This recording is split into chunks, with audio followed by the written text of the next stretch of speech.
Hi, my name is Jason Morgan. I'm an artist. Welcome back into my studio and to the final part of the pastel human eye. And as I mentioned on the other two videos, this is a massive jump onwards from the previous videos because I lost all of that footage due to a bad memory card basically. So apologies for that, but I still wanted to show you some of the detailing so perhaps you can get some useful information from the videos rather than just end up deleting all of it. So the previous two videos was the groundwork really to build upon the detail. So what I've basically been doing over the hours worth of footage that was lost is to build up mainly the lights, but also to increase the darks in the creases of the face. And you can see here I've got a pit pencil, kind of a fleshy tone, and I'm just randomly texturizing really areas with a very light touch.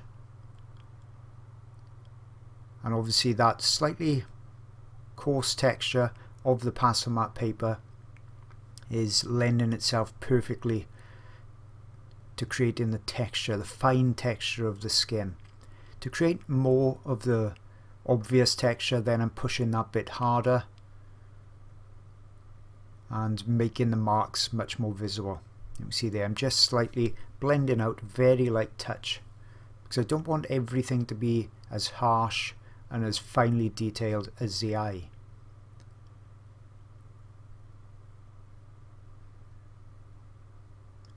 So as I mentioned, I built upon that underwork, so the underwork allowed me to see exactly what needed to be adjusted, smoothed out, colour altered, because you can see it's a warmer colour in the areas that I'm working now compared to the left hand side of the face as we look at it.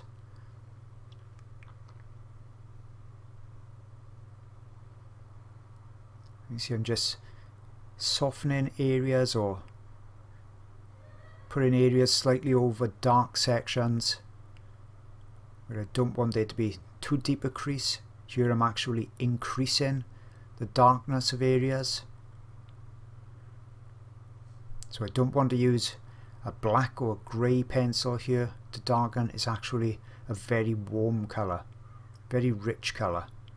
So that's what you've got to be aware of when you're looking at your reference and trying to do your drawing. Some areas may have cool shadows, other areas may have warm shadows. A shadow is not necessarily, or pretty much never, going to be pure black or very dark grey. It always seems to be a warm colour or a cool colour in there.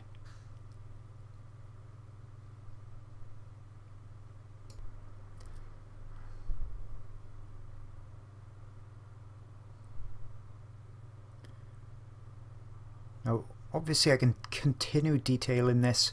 I've got about another 30 minutes worth of drawing actually to do on there in real time, but I could continue detailing, adding layer upon layer upon layer onto it, but you know, at some stage I kind of have done what I wanted to do with the drawing. I've proved to myself I could do it, and that's when I usually end up finishing up on it.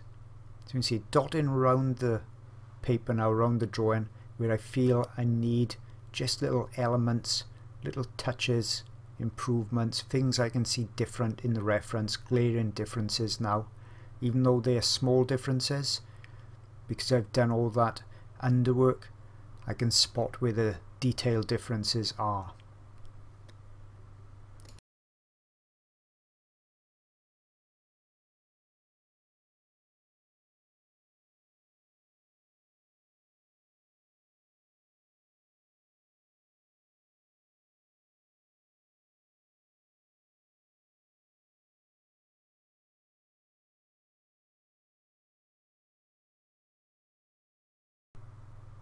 Zoomed in quite a lot now just so you can see the final work actually on the eye itself. So those little lines, they all radiating in.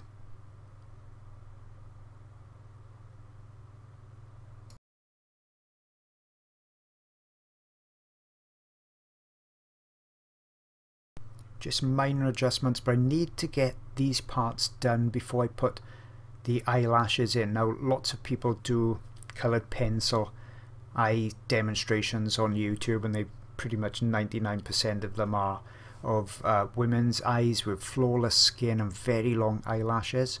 So this is obviously the opposite to that, and the eyelashes are going to be very, very small.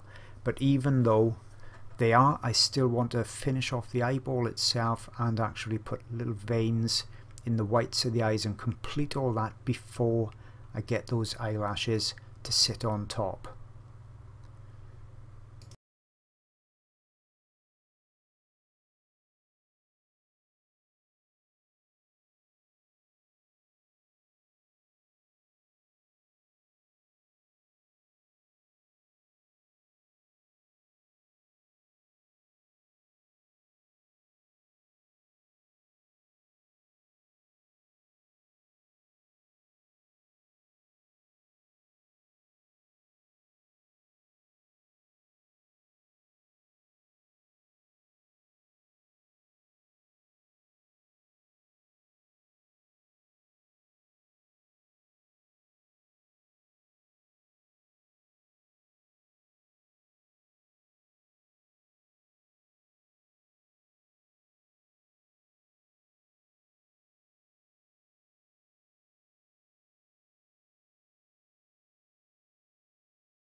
And one of the final parts I wanted to do with the eye is freshen up this highlight, make it a bit more punchy again,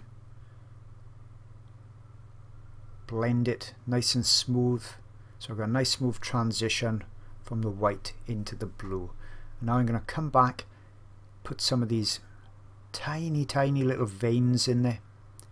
That's going to really add to the realism as well, so very light touch. I'm not going to put too many in. They're not all the same darkness, so sometimes I'm going in a little bit lighter, sometimes I'm pressing a small amount harder. But the subtlety is key here, just a suggestion here and there.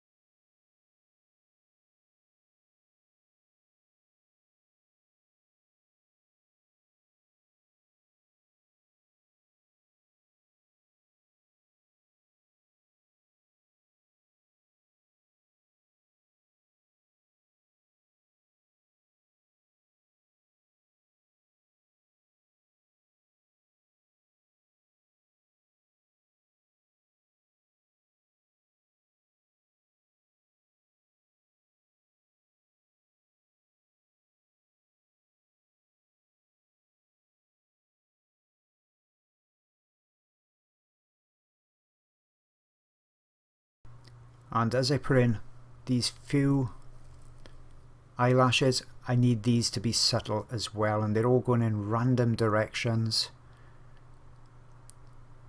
This is the eye of somebody who's really lived a full, probably hard life, possibly outdoors a lot or doing a lot of manual labour. That's what I'm thinking. And the face is showing that, so I don't want anything that suggests perfect eyelashes at all. They're very few and far between, but they are there.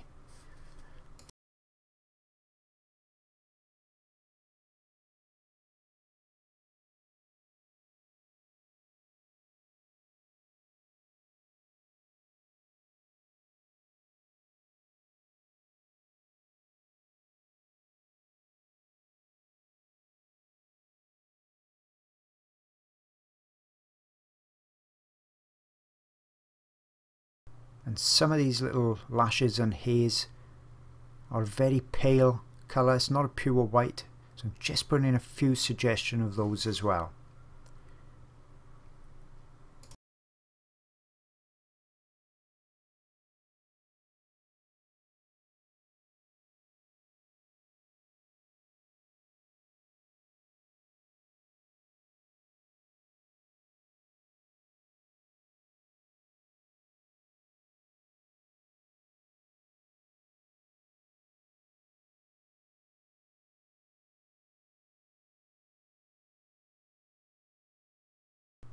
And now onto the suggestion of the lashes on the top. As I said, they're very fine. There's not many of them at all, so I need to be careful now. This is a stage I don't want to make a mistake, because I've got all that work underneath that I'm going over the top of. So it's better to be cautious and build this up slowly rather than jump straight in with too light a colour or too dark a colour and make quite a costly mistake.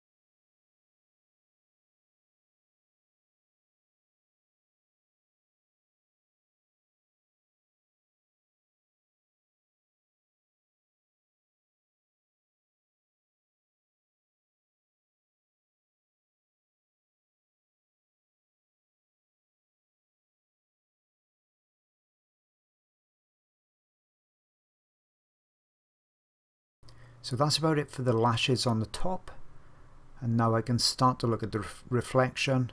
It's a dark blue colour, and put these marks in here. Once again, that's going to add to the realism, and with pastels we can quite easily get these subtle marks to sit on top of the white highlight.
So now in the last few stages, all about refinement, all about little touches here and there. I've got the eyebrows to go in as well, and once again they're going to show a lot of wear and tear, so it's not going to be a perfectly formed eyebrows.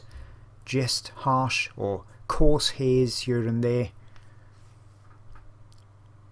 Nice sharp pencil I need for it. And there's obviously those little fine hairs in there as well. So once again, these go in random areas, random shapes.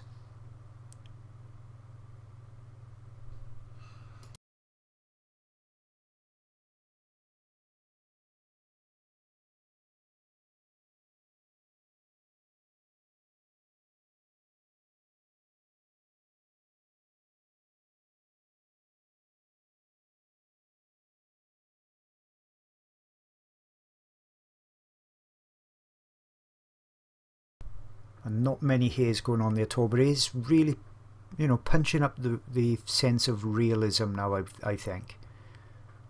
Notice as well, I'm not using a black pencil at this stage. It's very dark, rich brown.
All I think I'll do now for the rest of the video is just let it run real time, so you can see me putting in those final touches here and there.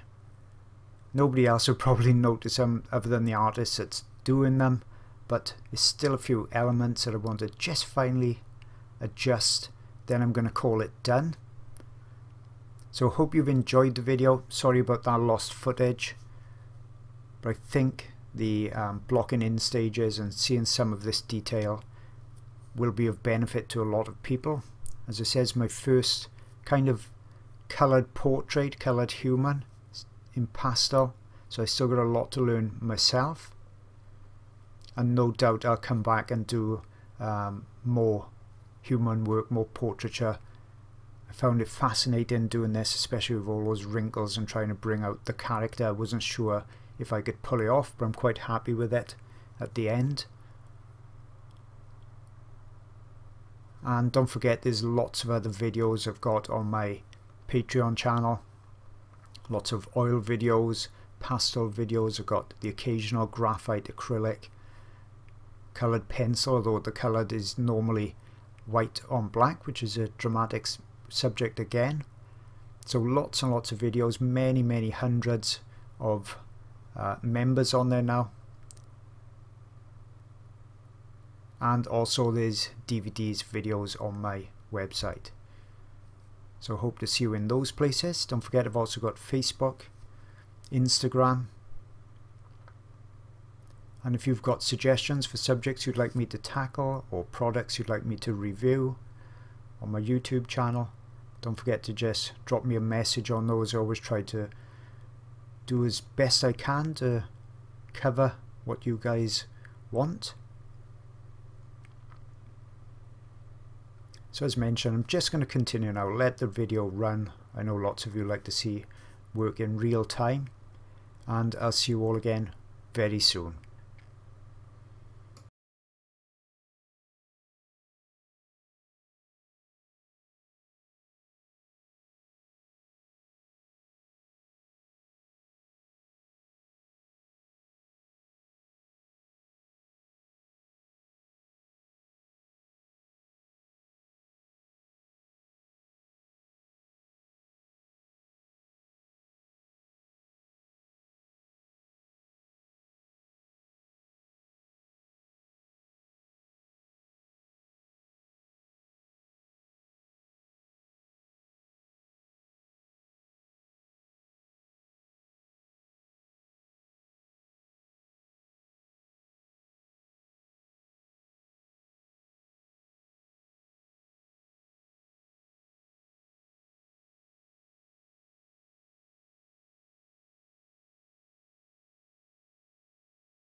If you're looking for even more great art sources, I've really got you covered. First off, I've got a Patreon channel. It's been going well over a year or so, packed with around about 50 or more videos and new ones every month.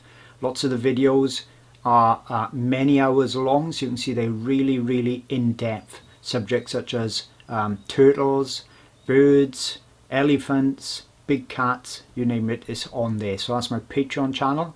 And also on that Patreon channel, before I go on to something else, I've got a secret Facebook group So only the members are actually on there. It's the most supportive and friendly Facebook group that I've ever seen. I know I'm biased, but it really is. We've got 400 or 500 members on there, and they all help each other. So that's a great added bonus that comes free with it. Also, you get line art every month as well. And we've just designed a brand new companion website for it. So if you've joined other patrons and channels and you found it very, very difficult to navigate around, we got this free website that comes with it. All the videos are now just a single click away. It couldn't be any easier than it is. I've also got my site, jasonmorgan.co.uk, lots of tutorial videos, DVD discs and downloads on there. And if you're struggling for reference photos for your art projects, I've got some of those too. I've got 900 plus on my website, wildlifeart-online.com, and they will be copyright free for you, so you can paint and draw from them and sell your work with no copyright worries whatsoever. So hope you like those extra resources, and I'll see you all again real soon.